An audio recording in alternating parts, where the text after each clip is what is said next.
السلام علیکم ورحمۃ اللہ وبرکاتہ۔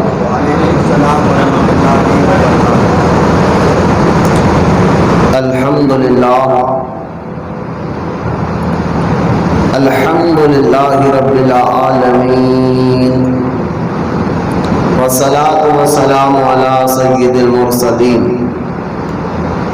وعلی آلہ واصحابہ اجمعین، اما بعد فأعوذ باللہ من الشیطان الرجیم، بسم اللہ الرحمن الرحیم۔ قل لا اسألکم علیہ اجرا الا المودۃ فی القربى، آمنت باللہ صدق اللہ العلی العظیم، وقال اللہ تعالی بشان حبیبہ الکریم، ان اللہ وملائکتہ یصلون علی النبی یا ایھا الذین آمنوا صلوا علیہ وسلموا تسلیما، اللہم صل علی سیدنا ومولانا محمد وعلی آلہ وصحبہ افضل صلواتک وعدد معلوماتک وبارک وسلم، صلاۃ و سلام علیک یا رسول اللہ صلی اللہ تعالی علیہ وآلہ وصحبہ وسلم۔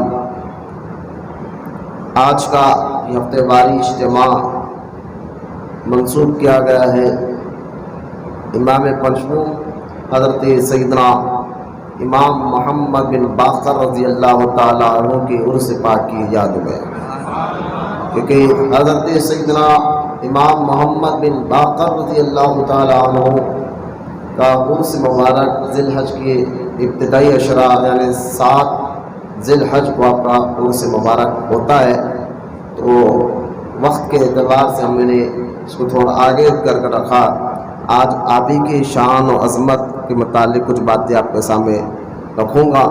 اللہ تعالیٰ سے دعا کرتا ہوں اللہ تعالیٰ مجھے اور آپ کو حق کہنے، حق سننے، سمجھنے، کہنے سننے سے زیادہ عمل کرنے کی توفیق عطا فرمائے۔ خبر اس کے کہ سیدنا امام محمد بن باقر رضی اللہ تعالیٰ عنہ کی سیرت مبارکہ کے متعلق کچھ باتیں عرض کروں، کیونکہ یہ بالکل قربانی کا یعنی حج کا مبارک مہینہ بڑی تیزی کے ساتھ گزرتے جا رہا ہے، اور آج دیکھے تک 13 ذی الحجہ بھی ہو گئی ہے۔ اور یاد رکھیں، میں نے اس سے پہلے بھی کہا کہ قربانی اللہ تعالیٰ کو محبوب ہے۔ یہ اسلامی مہینوں میں یہ آخری مہینہ ہے ذی الحج کا مہینہ، اور اگلا مہینہ محرم کا ہے۔ تو آپ دیکھیں اسلامک مہینوں میں سب سے آخری مہینہ قربانی پہ ختم ہو رہا ہے، اور اسلامی مہینوں میں سب سے پہلا وہ قربانی سے شروع ہو رہا ہے۔ اس کی کیونکہ آنے والا مبارک مہینہ محرم میں ہم ذکر اہل بیت، ذکر شہداء کربلا بھائی اپنی خانقاہ میں عقیدت و محبت کے ساتھ کرتے آتے ہیں۔ جب بھی ہم فضائل اہل بیت ہم سنتے رہتے ہیں، کیونکہ نبی پاک صلی اللہ تعالی علیہ وسلم کے اہل بیت سے محبت کرنا، ان کے خاندان سے محبت کرنا، یہ ایمان کا تقاضا ہے، ہر ایمان والے کے لیے انتہائی ضروری ہے۔ لیکن ہم کیونکہ اہل سنت و جماعت سے تعلق رکھتے ہیں، تو ہمارا اہل سنت و جماعت کا یہ عقیدہ ہے کہ ہم اپنے عقیدے میں معتدل ہے، یعنی بیلنس رکھتے ہیں، کہ جہاں ہم رحمت کونین صلی اللہ تعالی علیہ وسلم کے خاندان سے محبت کرتے ہیں، وہاں رحمت کونین صلی اللہ علیہ وسلم کے صحابہ سے بھی محبت کرتے ہیں۔ جہاں ہم رحمت کونین صلی اللہ علیہ وسلم کے خاندان، ان کے اولاد مبارکہ کی عزت کرتے، ادب کرتے اور ایمان کا حصہ سمجھتے ہیں، وہیں پر صحابہ کا بھی ہم ادب کرتے، محبت کرتے اور عزت کرتے، اور ان کا بھی ہم ایمان کا حصہ سمجھتے ہیں۔ تو جہاں اگر کوئی صحابہ کی گستاخی کرے اور اہل بیت سے محبت کرے تو وہ بھی دوزخی ہے، اور کوئی اہل بیت کی گستاخی کرے اور صحابہ کے محبت کرے وہ بھی دوزخی ہے۔ جنتی وہی ہو سکتا ہے جو دونوں سے محبت کرتا ہو اور دونوں کی عزت کرتا ہو۔ اور کیونکہ صحابہ اور اہل بیت سے محبت کرنا یہ پہچان ہے اہل سنت و جماعت کی۔ اب اہل سنت و جماعت جہاں آپ کو یہ کہتا ہے کہ صحابہ سے محبت کرو، وہاں اہل بیت سے بھی محبت کرنا فرض ہے، کیونکہ دونوں کے متعلق قرآن کی آیتیں بھی ہے اور احادیث مبارکہ بھی موجود ہے۔ تو ہم اس بیلنس کو اپنے ہمیشہ ذہن میں رکھیں، اس یقین کو کہ ہم معتدل مزاج والے ہیں، بیلنس رکھنے والے مزاج والے ہیں، کیونکہ آج کے اس پرفتن دور میں نئے نئے فرقے، نئی نئی جماعتیں سامنے آ رہی ہیں۔ کوئی صحابہ سے محبت کرتا ہے تو کوئی اہل بیت کے بارے میں بغض رکھتا ہے، اور کوئی اہل بیت سے بغض رکھتا ہے تو کوئی صحابہ کے بارے میں جو ہے بغض رکھتا ہے۔ پہلے کیا تھا کہ جو لوگ صحابہ کو گالی دیتے تھے ان کو کھلا سمجھ جاتا تھا معاذ اللہ صحابہ کو گالی دینے والا اہل تشیع ہے، شیعہ ہے، اور جو صحابہ کو گالی دیتے تھے یعنی صحابہ کو گالی دینے والے کو تشیع سمجھ جاتے تھے، شیعہ ہے، رافضی ہے، اور جو اہل بیت کو گالی دیتے تھے معاذ اللہ، گالی سے مراد ان کی گستاخی کرنا، ان کی بےادبی کرنا، تو جو اہل بیت کی بےادبی کرتے تھے ہم سمجھ جاتے تھے وہ خارجی ہیں۔ لیکن اب کیا ہوا، اپنے آپ کو سنی کہنے والے، اپنے آپ کو اہل بیت سے محبت کرنے والے جو ہے اس طرح کے اپنے آپ کو سنی کہہ کر بلکہ وہ مرشد بھی بننے بیٹھے ہیں، اور جو ہے اہل بیت کی محبت میں صحابہ کو اہل فعل بکرا ہے جو منہ میں آئے۔ حال ہی میں نے ایک ویڈیو دیکھی جس میں ایک پیر صاحب اپنے مریدوں کے درمیان بیٹھ کے کہہ رہے ہیں کسی نے مولا علی کی شان میں کچھ کہہ دیا، ہم پہلے کہہ رہے ہیں اہل سنت و جماعت کا اگر کوئی سنی صحیح العقیدہ اگر کسی اہل بیت کی شان میں بے ادبی کرے اور گستاخی کرے تو وہ سنی ہو ہی نہیں سکتا، پہلی بات یہ ذہن میں رکھے۔ لیکن کوئی جو ہے کچھ کہہ دیا مولا کائنات علی مرتضیٰ کی شان میں، تو یہ پیر صاحب جو ہے ابھی حال میں ایک ویڈیو وائرل ہو رہی ہے، پیر صاحب جو ہے بیٹھ کر تقریر کرتے ہوئے کہتے ہیں اپنے مریدوں کو کہ مولا علی رضی اللہ تعالیٰ عنہ کی شان میں بے ادبی کرنے والوں، کیا تم کو نہیں معلوم احد کے میدان میں حضور کو چھوڑ کر ابو بکر بھاگ گئے تھے، حضرت عمر بھاگ گئے تھے، علی ساتھ تھا رضی اللہ تعالیٰ عنہ اجمعین۔ جبکہ بخاری علم المغازی میں آپ حدیث دیکھیں ابو بکر بھی میدان تھے اور عمر بھی میدان میں تھے، جو حدیث بتائی جائے اس کی کوئی سند نہیں ہے، علماء فرماتے ہیں اس کی کوئی مضبوط دلائل نہیں ہے۔ تو یہ پیر صاحب کو کس نے کہہ دیا جو اہل بیت کے گستاخی کرا، تم اس کو دوسرا بھی جواب دے سکتے تھے، لیکن اہل بیت کی محبت میں مولا علی کی محبت کی آڑ میں ابو بکر کی شان میں ایسے الفاظ کہنا، فاروق اعظم کی شان میں ایسے الفاظ کہنا، یہ کوئی پیر اور صحیح عقیدہ رکھنے کی علامت نہیں ہے۔ لہٰذا اس لیے ہم کہتے ہیں ہم بیلنس رکھیں، دونوں کی محبت میں دونوں کا ادب لازم ہے، دونوں کی عزت لازم ہے، اور دونوں کی شان میں گستاخی و بے ادبی کرنے والا وہ جہنمی ہے۔ تو اہل بیت اور صحابہ دونوں بھی عزت کے مقام رکھنے والے، دونوں کے متعلق احادیث آئی ہے، یہ بیلنس کو ذہن رکھتے ہوئے بات رکھیں۔ تو پہلے جو ہے اس لیے آپ پہلوں کے اگر بزرگان دین کے فتاوی اگر اٹھا کر آپ دیکھیں گے، جس میں ملا جیون رحمۃ اللہ تعالیٰ کی کتاب نور الانوار ہے، اور جو ہے یہ دیگر علماء کے اگر طبقات حنفیہ اگر آپ دیکھیں گے تو آپ امام اعظم ابو حنیفہ رضی اللہ تعالیٰ عنہ کا بھی یہ فتویٰ ہے کہ جب آپ سے پوچھا گیا تھا کہ حضور سنی کون ہے تو آپ نے فرمایا تھا سنی وہ ہے جو تمام صحابہ میں شیخین کو افضل جانے اور خطنین سے محبت کرے اور موضوع پر مسح کرنا یعنی پیتابے ہو پیر میں اس پر مسح کرنے کو جائز سمجھے، ایک 3 الفاظ کہا تھا۔ تو لہذا سنی کی پہچان یہ تھی کہ وہ صحابہ میں شیخین کو افضل جانتا تھا اور خطنین سے مراد عثمان غنی مولا علی سے محبت کرتا تھا۔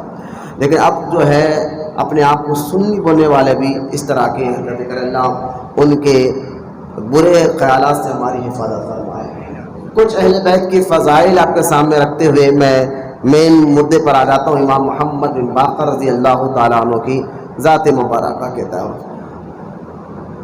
جامع ترمذی میں حدیث پاک موجود ہے کہ ایک مرتبہ رحمت کونین صلی اللہ تعالیٰ علیہ وسلم نے اپنے ایک صحابی حضرت حذیفہ بن یمان سے غالباً آپ نے فرمایا تھا کہ اے حذیفہ، تو جانتا کہ ایک فرشتہ ابھی ابھی میرے پاس آیا ہے، اللہ سے اجازت لے کر وہ پہلی مرتبہ زمین پر آیا ہے، اللہ سے اجازت لے کر وہ پہلی مرتبہ زمین پر آیا ہے، اللہ نے اس کو اجازت عطا فرمائی۔ تو صحابی نے پوچھا حضور وہ کیا کہنے آیا ہے؟ تو رحمت کونین صلی اللہ تعالیٰ علیہ وسلم فرماتے ہیں اس نے یہ کہنے کے لیے آیا کہ حضور اللہ آپ کو سلام کہتا ہے، اور آپ کے شہزادے یعنی حسن حسین کو اللہ تعالیٰ جنت تینوں جوانوں کا سردار بنا چکا ہے، اور آپ کی بیٹی شہزادی طیبہ، طاہرہ، عابدہ، زاہدہ، بی بی فاطمہ زہرا رضی اللہ تعالیٰ عنہا کو اللہ تعالیٰ نے جنتی عورتوں کا سردارہ بنا چکی ہے، اللہ تعالیٰ جنتی عورتوں کا سردار بنا چکا ہے۔ تو لہٰذا یہ حدیث پاک دیکھیں آپ، جب سرکار یہ بیان فرمائے تھے سرکار کے چہرے پہ خوشی کے آثار ظاہر ہو رہے تھے۔ اور دوسری بات اس حدیث سے یہ بھی معلوم ہوئی کہ اللہ کے محبوب اور مقدس فرشتے بھی خصوصاً اجازت لے کر آتے ہیں اہل بیت کو سلام کرنے کے لیے، خصوصاً اجازت لے کر زمین پر آتے ہیں۔ تو پتہ کیا چلا کہ اہل بیت اس زمین پر وہ مقام رکھتے ہیں کہ جن سے اللہ اس کے رسول تو محبت کرتے ہی ہے، لیکن خاص طور اللہ کے محبوب فرشتے بھی محبت کرتے ہیں، اور خصوصی طور پر یعنی خاص طور پر اللہ سے اجازت لے کر زمین پر آ کر ان کو سلام کرتے ہیں۔ تو یہاں اس حدیث سے پتہ چلا کہ خاصیت دیکھیں، خصوصیت دیکھیں اہل بیت کی کہ فرشتے بھی ان سے ملاقات کے لیے اللہ سے اجازت لے کر آئے۔ کہ حدیث کے لفظ پر آپ غور کیا کہ پہلی بار، تھوڑا ایکو کم کروں گا، پہلی بار جو ہے وہ فرشتہ زمین پر آیا تھا۔ لہٰذا اہل بیت کی بے شمار جو ہے ان کی شان میں بے شمار احادیث مبارکہ موجود ہے۔ اکثر آپ یہ احادیث سنتے رہتے ہیں، جیسا کہ آپ دیکھیں حضرت زید رضی اللہ تعالیٰ عنہ فرماتے کہ میں ایک مرتبہ رات کے وقت کچھ کام تھا، سردی کے سخت میں نے بڑا سردی چل رہی تھی اور مجھے بہت کچھ کام تھا، تو میں سرکار سے ملاقات کے لیے گھر میں تشریف لے گیا۔ حضرت زید رضی اللہ تعالیٰ عنہ حضور کے منہ بولے بیٹے، یا زید بن اسامہ رضی اللہ تعالیٰ عنہ یعنی حضرت زید کے بیٹے اسامہ جب گئے تو سرکار چادر اوڑھے ہوئے تھے، اور جب چادر سرکار اوڑھے ہوئے تھے تو یہ اندر سے کچھ ابھری ہوئی چیز نظر آ رہی تھی۔ وہ صحابی کہتے میں نے حضور سے جو بات کرنا تھا کی، بات ختم ہونے کے بعد میں نے کہا حضور یہ چادر کے اندر کون ہے؟ اب کوئی بندہ اگر چادر میں کچھ یہاں رکھ کر اگر چادر اوڑھ لے تو چہرہ کچھ ابھری ہوئی چیز نظر آتی ہے نا، تو صحابہ نے حضور سے یہ چادر کے اندر کون ہے؟ تو سرکار نے چادر ہٹا کر فرمایا یہ میرے بیٹے حسن اور حسین ہیں۔ اور حضور صلی اللہ تعالیٰ علیہ وسلم نے فرمایا کہ زید میں ان سے محبت کرتا ہوں اور تو بھی ان سے محبت کر، اور یاد رکھ جو ان سے محبت کرتا ہے اللہ بھی ان سے محبت کرتا ہے۔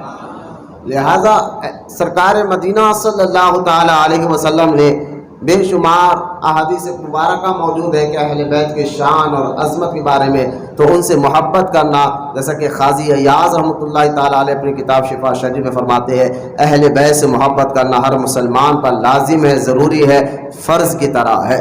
تو اہل بیت کی محبت اور صحابہ کی محبت، جہاں اہل بیت کا مقام و مرتبہ بتایا گیا وہاں پر صحابہ اکرام کا بھی مقام و مرتبہ بتایا گیا ہے۔ خیر اہل بیت کے شان و عظمت کے بارے میں اور بھی احادیث انشاءاللہ ہم سنتے رہیں گے آنے والے دنوں میں، کیونکہ بہت مبارک مہینہ اگر اللہ میں زندگی رکھا تو محرم کا مبارک مہینہ بالکل قریب ہے، تو ہم جب اہل بیت کے بعد متعلق اور کچھ باتیں آپ کے سامنے میں رکھنے کی کوشش کروں گا۔ اور جو جس شخصیت کے بارگاہ میں ہم جو ہے سلام پیش کرنے کے لیے بیٹھے ہیں وہ ہے حضرت امام محمد بن باقر رضی اللہ تعالیٰ عنہ۔ امام محمد بن باقر رضی اللہ تعالیٰ عنہ بیٹے ہیں حضرت امام زین العابدین کے۔ حضرت امام زین العابدین جن کا لقب ہے سجاد، اور ان کا اصل نام ہے علی اوسط۔ امام حسین رضی اللہ تعالیٰ عنہ کے 2 بیٹے تھے، 3 بیٹے تھے، اور تینوں بیٹوں کا نام علی تھا. امام حسین کے تینوں بیٹوں کا نام علی تھا. بڑے بیٹے کا نام علی اکبر تھا اور وہ کربلا میں شہید ہو گئے. منجلے بیٹے کا نام علی اوسط تھا جو تکلیف کی وجہ سے اب میدان میں جا نہیں سکے, اور امام حسین کی اولاد انہی کی اولاد سے پھر آگے بڑھی ہے. اور چھوٹے بیٹے کا نام علی اصغر تھا. یعنی تینوں بیٹوں کا نام علی تھا, بس پہچان کے لیے بڑے کا نام اکبر تھا, منجلے بیٹے کا نام علی اوسط تھا اور چھوٹے بیٹے کا نام علی اصغر تھا. علی اکبر اور علی اصغر رضی اللہ تعالیٰ عنہ اجمعین یہ دونوں شہزادے امام حسین پاک کے کربلا میں شہید ہو گئے. بس امام زین العابدین بچے, جن کو آگے چل کر لوگ سجاد بھی کہا, زین العابدین بھی کہا. تو امام زین العابدین رضی اللہ تعالیٰ عنہ کو زین العابدین جو امام محمد بن باقر کے والد ہے, آپ کو زین العابدین اس لیے کہا گیا ہے, زین العابدین ہے, اس کا معنی ہے عبادت گزاروں کا سر کا تاج, کیونکہ آپ فرض نمازوں کے علاوہ روزانہ 1000 رکعت نفل پڑھا کرتے تھے امام زین العابدین رضی اللہ تعالیٰ عنہ. خیر, حضرت امام زین العابدین رضی اللہ تعالیٰ عنہ کے والدہ کا نام یعنی امام محمد بن باقر کی دادی محترم کا نام جو ہے, یعنی امام زین العابدین کی والدہ کا نام شاہ بانو ہے, شہر بانو. یہ بھی ایک تاریخی بات ملتی ہے کہ حضرت عمر ابن خطاب کے دور خلافت میں جب ایران کے کچھ حصے فتح ہوئے اور وہاں کے 3 سگی بہنیں جب مدینہ منورہ لائے گئے, وہ تینوں سگی بہنیں تھیں, اور جب مدینہ منورہ لائے گئے اور تینوں ہی بادشاہ کی بیٹی تھی. ایران کا جو علاقہ, کیونکہ ایران بہت بڑا امپائر تھا, بہت اس کی سلطنت تھی, بہت برسوں سے حکومت کر رہا تھا, لیکن فاروق اعظم کے دور میں وہ فتح ہوا. اور وہاں کے جو بادشاہ تھے ان کے 3 شہزادیاں جب مدینہ منورہ بھیجی گئی, اور حضرت عمر ابن خطاب رضی اللہ تعالیٰ عنہ کو جب یہ معلوم ہوا کہ یہ تینوں شہزادیاں ہیں, تو آپ نے کیا کیا, فاروق اعظم رضی اللہ تعالیٰ عنہ نے کیا کیا کہ آپ نے کہا کہ جب یہ تینوں شہزادیاں ہیں تو ان کا نکاح بھی شہزادوں سے ہونا چاہیے. پھر آپ نے سب سے بڑی بہن, جو تینوں بہنوں میں جو سب سے بڑی بہن تھی, جن کا نام آپ نے پوچھا نام کیا ہے, فاروق اعظم نے ان کا نام پوچھا, کہا انہوں نے نام بتایا, تو آپ نے ان کا نام شہر بانو رکھا. اور ان کا نکاح, جو بڑی شہزادی تھی, سب سے بڑی بہن تھی, ان کا نکاح امام حسین رضی اللہ تعالیٰ عنہ سے کیا. اور دوسری شہزادی کا نکاح اپنے بیٹے عبداللہ ابن عمر سے کیا. اور تیسری شہزادی بہن کا نکاح جو ہے, تینوں بہنیں تھیں نا, چھوٹی بہن کا نکاح حضرت ابو بکر بیٹے عبد الرحمن بن ابو بکر سے کیا. اب غور کرے, یہ تینوں امام حسین, عبداللہ ابن عمر اور عبد الرحمن بن ابو بکر, یہ تینوں آپس میں ساڑو بھی ہو گئے, کیونکہ تینوں بہنیں جو ہے یہ تینوں کی نکاح میں آئی. تو صحابہ اور اہل بیت تو آپس میں رشتے کرتے تھے, ذرا غور کرنے کی بات ہے نا, صحابہ اہل بیت تو آپس میں رشتے کرتے تھے. پھر آج یہ کہنا, تو خیر امام حسین رضی اللہ تعالیٰ عنہ کے یہاں جو بیٹی پیدا, امام حسین رضی اللہ تعالیٰ عنہ کا جب نکاح شہر بانو سے ہوا, ان کے یہاں جو بیٹا پیدا ہوا امام حسین کے یہاں, وہ امام زین العابدین, جن کو سجاد کہا جاتا ہے, جن کو علی اوسط کہا جاتا ہے. یہ کون ہے امام زین العابدین؟ پھر ذہن میں رکھے, تھوڑا سا توجہ ادھر رکھتے ہوئے میری باتوں کو ذہن میں بٹھائے کہ امام زین العابدین والد ہے امام محمد بن باقر کے, لہٰذا امام زین العابدین پیدا ہوئے. اور ادھر حضرت ابو بکر کے یہاں, یعنی آپ کے بیٹے عبد الرحمن بن ابو بکر کے نکاح جب ہوا تھا اس چھوٹی بہن سے, تو آپ کے یہاں آپ کی جو ہے ایک بیٹا پیدا ہوا محمد, پھر بیٹی پیدا ہوئی فروا.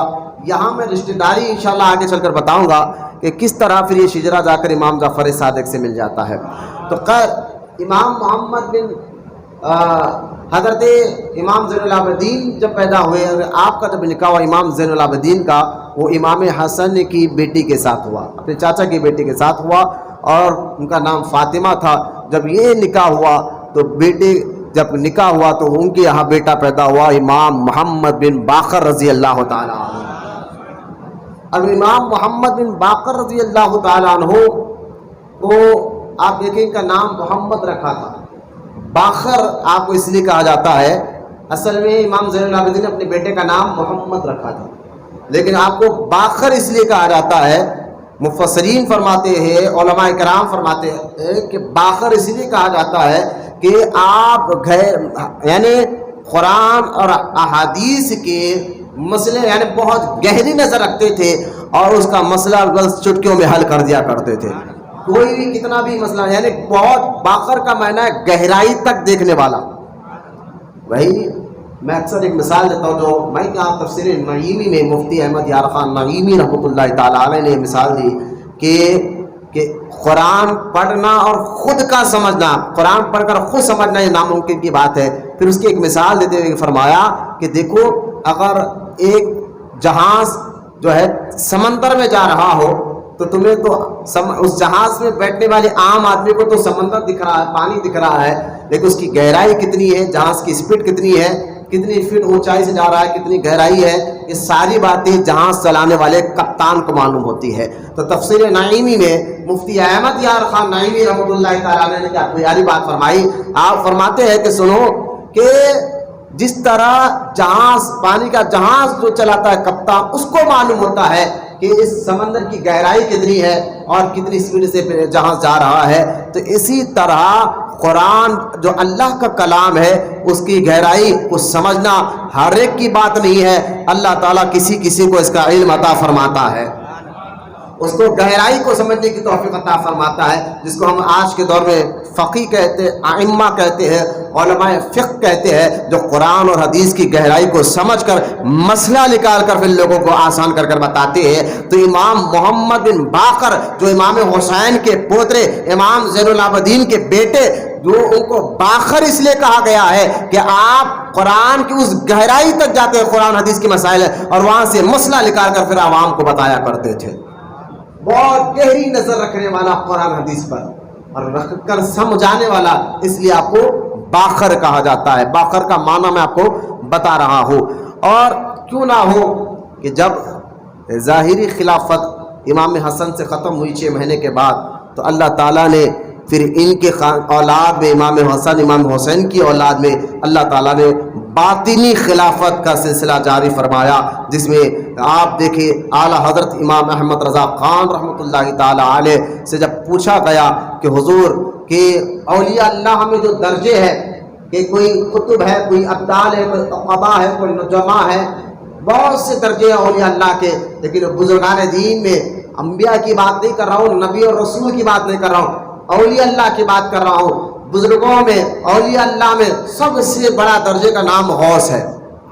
میں یہاں رتبے کی بات بتا رہا ہوں، غوث ہے جو سب سے بڑا درجہ ہے۔ تو اعلیٰ حضرت امام محمد رضا خان رحمۃ اللہ تعالیٰ علیہ سے پوچھا گیا کہ اس امت میں، حضور کی امت میں، کہ سب سے پہلا غوث کون ہے، سب سے پہلے غوث کون ہے؟ تو اعلیٰ حضرت امام محمد رضا خان علیہ رحمت رضوان نے کیا خوب فرمایا، آپ فرماتے ہیں اس امت کا سب سے پہلا غوث وہ ابو بکر صدیق ہے رضی اللہ تعالیٰ عنہ، اس کے بعد حضرت عمر ابن خطاب ہے رضی اللہ تعالیٰ۔ جب پوچھا گیا اس کے بعد، فرما اس کے بعد عثمان غنی ہے، فرما اس کے بعد مولا علی مرتضیٰ رضی اللہ تعالیٰ عنہ ہے، فرما ان کے بعد تو آپ نے فرمایا امام حسن ہے، پھر ان کے بعد فرمایا امام حسین ہے، فرما ان کے بعد فرمایا ان کے بیٹے امام زین العابدین ہے، کہا ان کے بعد ان کے بیٹے امام محمد بن باقر ہے، کہا ان کے بعد فرما ان کے بعد ان کے بیٹے امام جعفر صادق ہے، کہا ان کے بعد ان کے بیٹے امام موسیٰ کاظم ہے، کہا ان کے بعد ان کے بیٹے امام علی رضا ہے،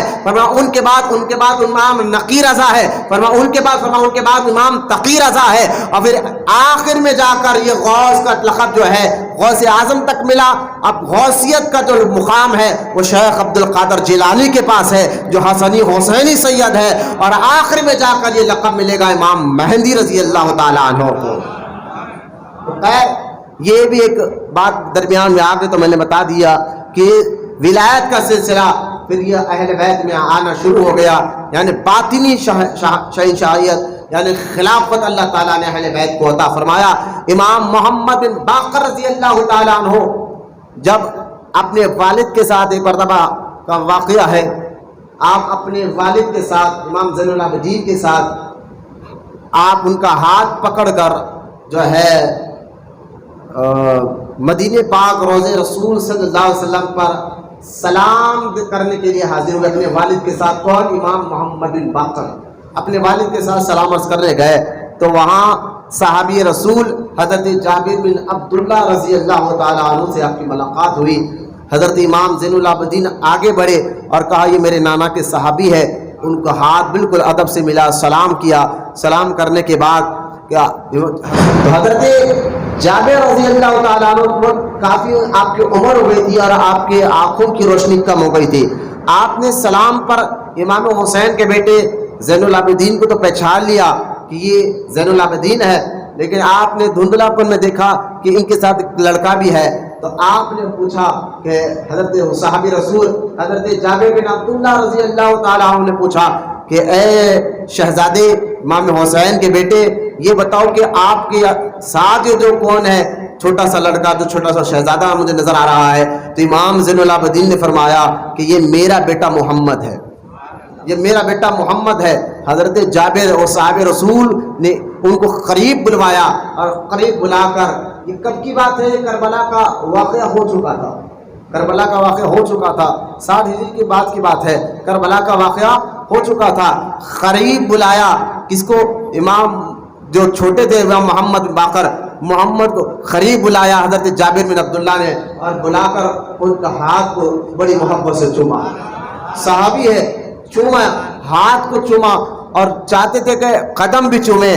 شہزادے پیچھے ہٹ گئے, کہا آپ میرے نانا کے صحابی ہے, آپ یہ نہیں کر سکتے کہ میرا قدم میرا پیر آپ چومیں. تو آپ نے فرمایا, حضرت جابر نے فرمایا کہ سنو شہزادے, میں ایک مرتبہ اللہ کے رسول صلی اللہ تعالی علیہ وسلم کے سامنے بیٹھا ہوا تھا, اچانک آپ کے دادا امام حسین رضی اللہ تعالیٰ عنہ دوڑتے ہوئے آئے, حضور کی گود میں بیٹھ گئے. تو سرکار مدینہ صلی اللہ تعالیٰ علیہ وسلم نے اپنی گود میں شہزادے امام حسین کو بٹھایا اور ایک نظر امام حسین کے چہرے کو دیکھا اور ایک نظر مجھے دیکھا اور دیکھ کر فرمایا, اے جابر یاد رکھنا کہ ایک وقت آئے گا کہ یہ بیٹا میرا حسین ہے, اسی کے خاندان سے ایک بیٹا ہوگا اور اس کا نام محمد ہوگا اور تو اس سے ملاقات کرے گا.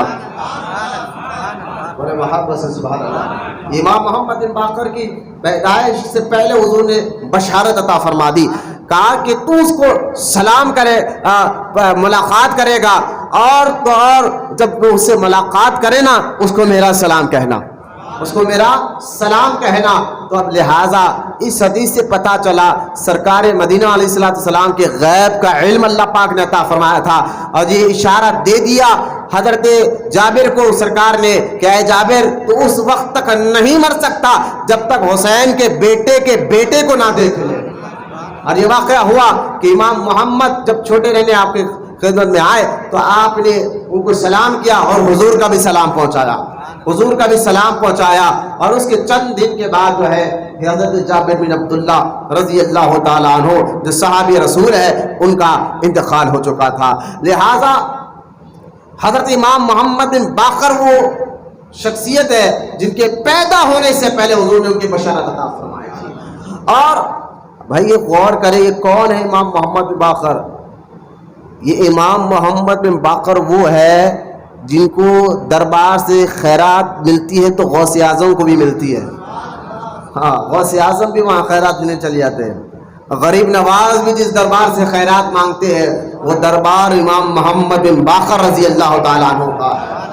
اب اندازہ کرے کہ جہاں غریب نواز جھولی پھیلاتے ہو, جہاں غوث اعظم وہ جھولی پھیلاتے ہو, وہ امام محمد بن باقر کا مقام و مرتبہ کیا ہوگا رضی اللہ تعالیٰ عنہ اجمعین. پھر امام محمد بن باقر نے بہت سے صحابہ کرام کی صحبت میں رہ کر ان سے علم حدیث پڑھا اور علم باطن تو آپ کو خاندانی ورثے میں ملا تھا کہ آپ بیٹے ہیں امام زین العابدین کے, پھر آپ امام زین العابدین بیٹے امام حسین کے اور امام حسین بیٹے مولا علی رضی اللہ تعالیٰ عنہ کو. کون علی؟ جن کے بارے میں حضور نے فرمایا علی میں علم کا شہر ہوں تو اس کا دروازہ ہے. کون علی؟ جس کے بارے میں حضور نے فرمایا علی میں حکمت کا شہر ہوں تو اس کا دروازہ ہے. لہٰذا کون مولا علی نے جو مولا علی خود کہتے ہیں اگر میں سورہ فاتحہ کی تفسیر سورہ فاتحہ کا معنی مطلب بتانا شروع کروں، مولا علی کہہ رہے ہیں رضی اللہ تعالیٰ عنہ اجمعین، اگر میں صرف پورا قرآن نہیں سورہ قرآن میں خارج سورہ فاتحہ کی معنی تفسیر اس کا مطلب بیان کرنا شروع کروں تو مولا علی فرماتے ہیں سورہ فاتحہ کی تفسیر میں 70 اونٹ کتابوں سے بھر سکتا ہوں، 70 اونٹ کتابوں سے بھر سکتا ہوں۔ لہذا جو ایسا علم رکھتا ہو، ان کے بیٹے امام حسین، ان کے بیٹے امام زین العابدین، ان کے بیٹے امام محمد بن باقر، تو باطنی علم، باطنی مزاج علم، جو طریقت کا علم جو ہے یہ تو آپ کی گٹی میں چلا آ رہا تھا، وہ علم تھا ہی، لیکن علم ظاہر میں آپ نے بڑے بڑے صحابہ سے علم حاصل کیا۔ امام محمد بن باقر نے کن کن صحابہ کی صحبت میں بیٹھ کر جو ہے حدیث کا علم حاصل کیا، آپ نام سنیں، حضرت جابر بن عبداللہ رضی اللہ تعالیٰ عنہ، حضرت سیدنا عبداللہ ابن عباس رضی اللہ تعالیٰ عنہ، حضرت سیدنا ابو ہریرہ رضی اللہ تعالیٰ عنہ، یہ آپ نے مرسل سے روایت کی، اور حضرت سیدنا ابو سعید خدری رضی اللہ تعالیٰ عنہ، حضرت سیدنا انس بن مالک رضی اللہ تعالیٰ عنہ، اور اس کے بعد امام حسن امام حسین رضی اللہ تعالیٰ عنہ یا مرسلن، یعنی آپ کو تو امام حسن امام حسین کا دور مبارک ملا نہیں، اس کو امام محمد بن باقر کو، لیکن مرسلن آپ نے بڑے صحابہ سے ان کے ذریعے سے روایتیں ان سے ملی ہے۔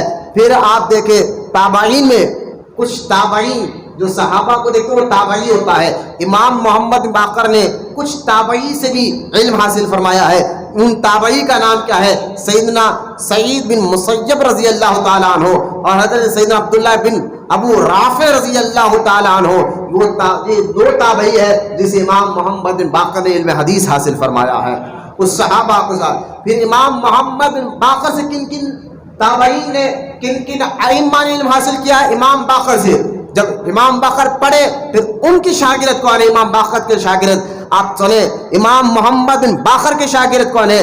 حضرت سیدنا عمر بن دینار رضی اللہ تعالیٰ عنہ، حضرت سیدنا عطا بن ابو رباح رضی اللہ تعالیٰ عنہ، حضرت سیدنا عبان بن تغلب رضی اللہ تعالیٰ عنہ، جیسے جید تابعین اکرام اور جعفر جفی نے احادیث کو روایت کیا۔ ائمہ میں حضرت سیدنا نالس بن ابو سلیم اور حضرت سیدنا ابن جریج اور حضرت سیدنا حجاج بن ارطا آپ سے احادیث کو روایت فرمایا ہے۔ محبت سے سبحان اللہ۔ یہ آپ کو میں چند آپ کو علم کے بارے میں کچھ باتیں بتا رہا تھا۔ اچھا، یہاں ایک اور بات کا میں آپ کو ذہن میں آ سکتا ہے، میں آپ کو اس کا بھی جواب دیتے ہوئے امام محمد بن باقر رضی اللہ تعالیٰ عنہ کی کچھ اہم باتیں آپ کے سامنے رکھتا ہوں کہ آپ سن رہے ہوں گے جب اتنا علم پورے 12 امام کے پاس تھا کہ آپ جیسا علم کسی میں تھا نہیں، ہے نا، ان 12 اماموں کے بڑے بڑے اولیاء اللہ شاگرد، ان 12 اماموں کے بڑے بڑے محدث شاگرد، ان 12 اماموں میں بڑے بڑے ائمہ فقہ، امام اعظم خود شاگرد امام جعفر صادق کے ہیں۔ تو جب یہ 12 امام کو اللہ پاک نے، امام حسین کے جو 12 بیٹے ہیں ان کو 12 امام کہتے ہیں، ٹھیک ہے، تو یہ ہاں، اور ہم اہل سنت کہتے ہیں امام حسین کے بیٹے بھی امام ہیں، امام حسن کے بیٹے بھی امام ہیں۔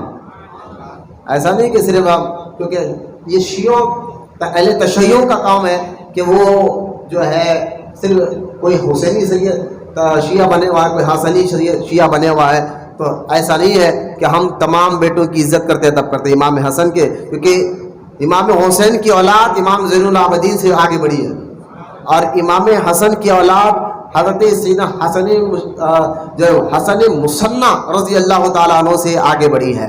ہم دونوں کا ادب کرتے ہیں، لہٰذا یہ جو 12 امام کا ذکر اکثر آپ سنتے ہیں کہ 12 امام سے مراد کون؟ پہلے امام علی رضی اللہ تعالیٰ عنہ، پھر ان کے بیٹے امام حسن، ان کے بیٹے امام حسین، میں جو اکثر میں ذکر آپ کے سامنے کرتا ہوں، تو یہ 12 کے 12 امام علم حدیث ہو، علم فقہ ہو، علم طریقت ہو، سب میں یہ امامت کا درجہ رکھتے ہیں۔ جب سب میں ان کا امامت کا درجہ ہے تو ہم جب حدیث بڑے بڑے محدث ان کے شاگرد تھے، تو جب ہم بخاری شریف یعنی سیاق کی کتابیں جب ہم پڑھتے ہیں، حدیث کی کتابیں ہم پڑھتے ہیں، تو ہم تو وہاں پر ان کا نام نہیں پڑھتے. سوال اٹھتا ہے کہ امام جعفر صادق سے مروی روایت, امام بات سمجھے, راویوں میں ہم یہ 12 امام کا نام زیادہ نہیں سنتے, بس تھوڑا بہت سنتے ہیں لیکن زیادہ نہیں سنتے. زیادہ تو ہم سنتے ہیں کہ ابو ہریرہ سے روایت ہے, عبداللہ ابن عباس سے روایت ہے, عبداللہ ابن مسعود سے روایت ہے, سیدہ عائشہ صدیقہ سے روایت ہے, فلاں فلاں صحابی کا ہم نام سنتے ہیں زیادہ تر. لیکن جب آپ کہہ رہے ہیں کہ یہ 12 کے 12 امام محدثوں کے امام تھے اور فقہا کے امام تھے, تو پھر ان سے کوئی احادیث کیوں روایت نہیں کی گئی؟ سوال ہوتا ہے. تو اب دیکھیے, میں اس کا جواب میں نہیں, خود اعلیٰ حضرت نے عطا فرمایا. اعلیٰ حضرت نے 26ویں جلد میں اس کا جواب, میں اس لیے میری عادت رہی میں اہل بیت کا ذکر کرتا ہوں تو ہر وقت کچھ نئی باتیں بھی آپ کے سامنے رکھتا ہوں تاکہ آپ کو سمجھ میں آ جائے کہ میں کچھ ایسا نہ ہو کہ حضرت تو ہر وقت سناتے رہتے یہ واقعات, نہیں, کچھ نئی باتیں بھی آپ کو سمجھ میں آ جائے. یہ آپ کے ذہن میں آ سکتا ہے, کوئی آپ سے سوال بھی کر سکتا ہے کہ جب آپ کے امام زین العابدین اتنے بڑے محدث فقیہ اور اتنے بڑے امام تھے, پھر ان کی احادیث کیوں زیادہ کتابوں میں نہیں ملتی ہے؟ تو اس کا جواب دیتے ہوئے اعلیٰ حضرت امام احمد رضا خان رحمۃ اللہ تعالی علیہ نے بہت پیارا جواب دیتے فرمایا کہ دیکھو, سب سے پہلے یہ ہے کہ شاید یہ سوال کرنے والے کے دل میں اہل بیت سے کچھ کجی ہے. جو یہ سوال جو کر رہا ہے, اعلیٰ حضرت کتنے اہل بیت کے بڑے عاشق تھے. سوال کرنے والے کے سوال سے آپ نے بھانپ لیا کہ اس کی مزاج کیا ہے. سوال کرنے والے نے جو سوال کیا ہے نا, سوال کرنے کے لہجے اور سوال سے آپ سمجھ گئے اس کی مزاج کیا ہے, یہ سوچتا کیا ہے. تو آپ پہلے تو فرمایا کہ یہ سمجھ رہا ہے کہ اگر ان سے احادیث روایت ہوتی تو ہم ان کو امامت کا درجہ دیتے, ان سے کہتے کہ یہ فلاں بڑے امام ہے, لیکن کوئی زیادہ احادیث تو ان کے امام نہیں ملتی, ان سے روایت کی نہیں حدیثیں. پھر یہ اہل سنت کہتے ہیں کہ بڑے بڑے شاگرد ان کے امام ہیں.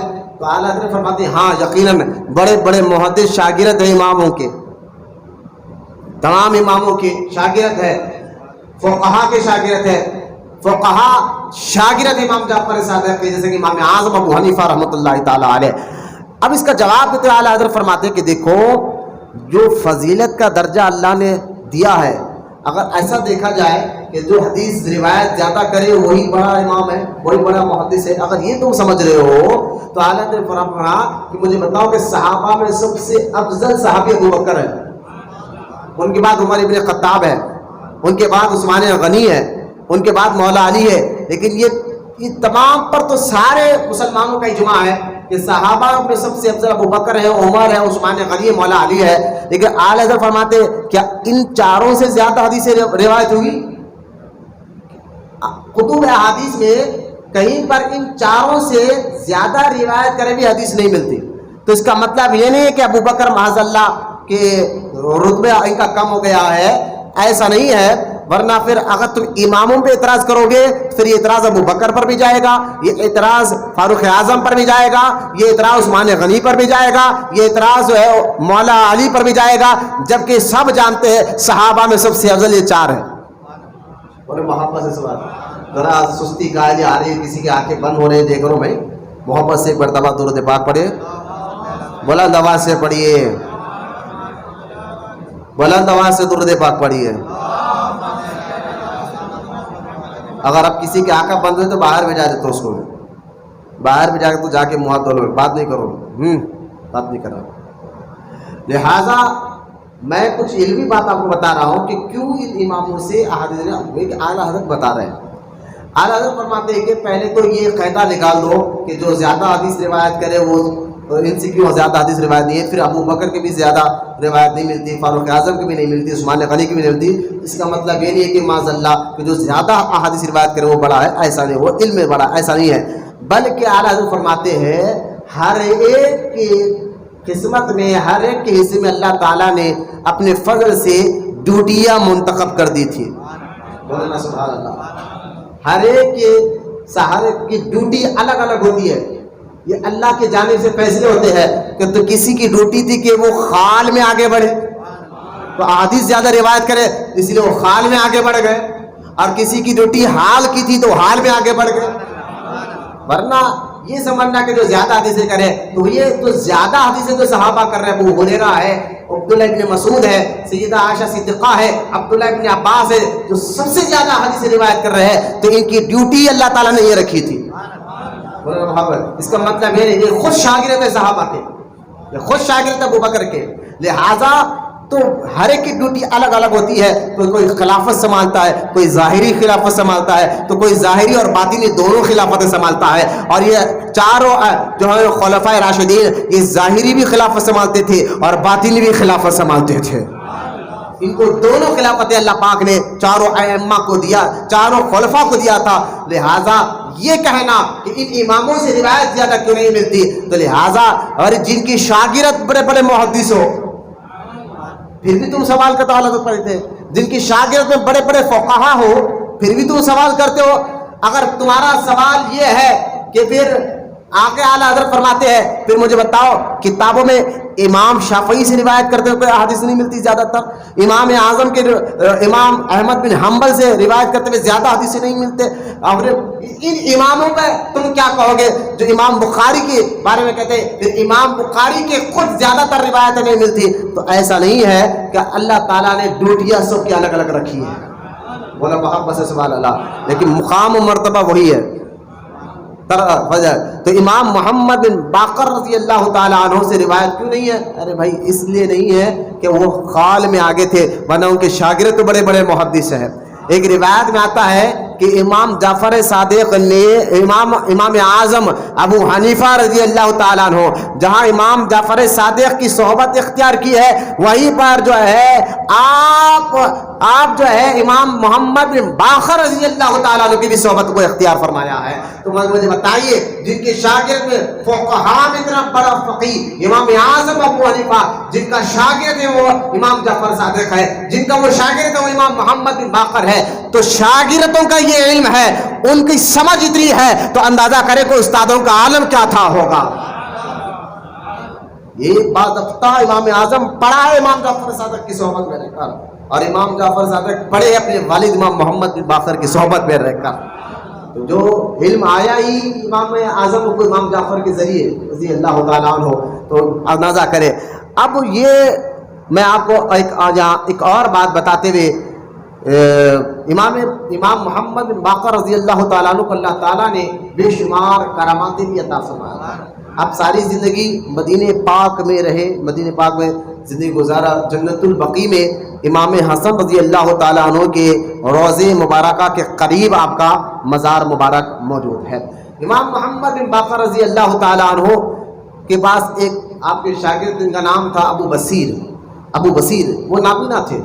وہ ایک مرتبہ آئے اور آ کر جو ہے کہے کہ امام صاحب سے کہ امام صاحب آنکھیں کے لیے دعا فرما کہ اللہ مجھے آنکھوں کو روشن کر دے۔ تو امام محمد باقر رضی اللہ تعالیٰ عنہ نے اپنا مبارک ہاتھ ان کی آنکھوں پہ پھیرا، تو اسی وقت ان کی آنکھوں کی روشنی آ گئی۔ امام جو ہے ابو بصیر کہتے ہیں میں امام صاحب کے قدموں میں گر گیا، میں تو زمین کو بھی دیکھ رہا تھا، آسمان کو بھی دیکھ رہا تھا، روشنی آ گئی۔ اس کے بعد امام محمد باقر نے فرمایا کہ اے ابو بصیر، اگر تو چاہتا ہے کہ تو پہلی حالت میں ہو، یعنی جو پہلے نابینا تھا، اگر تو چاہتا ہے کہ پہلی حالت میں تو ہو جا، یعنی پھر سے نابینا ہو جا، تو تیرا حساب کتاب بغیر حساب کتاب کے تو جنت میں جائے گا، اس کی گارنٹی میں لیتا ہوں۔ اگر تو چاہتا کہ میں نابینا ہو رہوں، یعنی مجھے دکھائی دے، تو پھر تیرا حساب کتاب میں اللہ کے یہاں چھوڑ دوں گا۔ اب تو بتا کہ تو پہلی والا جیسے رہنا چاہتا ہے یا پھر سے بنا رہنا چاہتا ہے؟ امام ابو بصیر وہ لوگ آخرت کی فکر کرنے والے لوگ تھے، انہوں نے کہا حضور مجھے نابینا رہنے دیجئے، آپ روشنی کے لیے واپس دعا کر دیں، کیونکہ میں بغیر حساب کتاب بلکہ آپ کے ذریعے جنت میں جانا چاہتا ہوں۔ پھر آپ نے اپنے اختیار بھی بتایا کہ ہم آنکھ پھیرے تو روشنی بھی آتی ہے، پھر آپ نے پھر سے ہاتھ پھیرا تو آنکھوں کی روشنی واپس گئی، اور آپ نے ان کی ذمہ داری اپنے ذمے پر لیے ہے۔ ورنہ یہ بتانا مقصود تھا کہ امام محمد باقر رضی اللہ تعالیٰ عنہ کو کہ اہل بیت کیا کر سکتی ہے اور کیا نہیں کر سکتے ہیں، یعنی سب کچھ اللہ پاک نے ان کو عطا فرمایا ہے۔ جب ان کے اولاد کا یہ عالم ہے، ان کے بڑوں کا مقام و مرتبہ کیا ہوگا۔ امام محمد بن باقر رضی اللہ تعالیٰ عنہ، اب آپ دیکھیں میں یہاں ایک عقیدے کو آپ کے سامنے پیش کر رہا ہوں، ذرا اس عقیدے کو سستی کو جاتے ہوئے اس عقیدے کی بات کو آپ سماعت فرمائیں۔ امام محمد بن باقر رضی اللہ تعالیٰ عنہ سے بڑے بڑے لوگ فتویٰ لینے آتے تھے۔ میں نے ابھی بتایا آپ کو کہ بڑے بڑے فقہا، بڑے بڑے لوگ آپ سے علم پوچھنے آتے تھے۔